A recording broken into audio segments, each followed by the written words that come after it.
Hi friends, આજ તો રવિવાર હતો એટલે એટલો કંટાળો આવતો હતો ને વાત જ પૂછો. ઘરનું બધું કામ થઈ ગયું તોય કાને થાકી ગઈ તો હવે કંટાળો. આજ તો રવિવાર ને કીધું ને ફરવા નથી ગયા, આજ તો ફરવા જવું જ છે. મમ્મીને કીધું હાલ તું મને લઈ જા ક્યાંક ફરવા. મેં કીધું મમ્મી કે હાલો જાય, બધા તૈયાર થઈને તોય બપોરના 12 વાગી ગયા તો બધે ગયા ફરવા. અમે પછી જ્યાં પોગવાનું હતું દોસ્તોને ફાઇનલી અમે પોગી ગયા અને મને તો લાગી હતી ભૂખ. એટલે પપ્પાને કીધું પહેલાં હે ને મને ખાવાનું કરો કાંઈ, બીજું પછી આપણે ફરશું પછી. મેં કીધું અમે બધા વયા ગયા જમવા માટે લાલા રઘુવંશી હોટલમાં. જો લાલા રઘુવંશી હોટલ છે ને, ત્યાં બહુ મસ્ત છે, એક નંબર ખાવાનું મળે.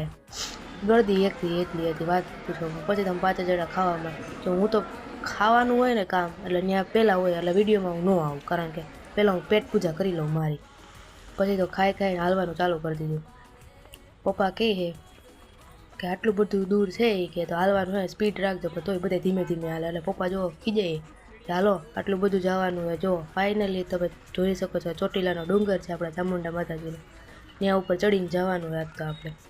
પછી તો છે ને મમ્મી પપ્પા ને રજિયાબેન આપણા હાલવા માંડ્યા, થાકી ગયા તો ધીમે ધીમે ચડતા હતા. અને હું તો મને તો વિડીયો બનાવવાનો શોખ, એટલે હું તો પાછી આમ લટોડા પટોડા કરીને પાછી ચડવા માંડી.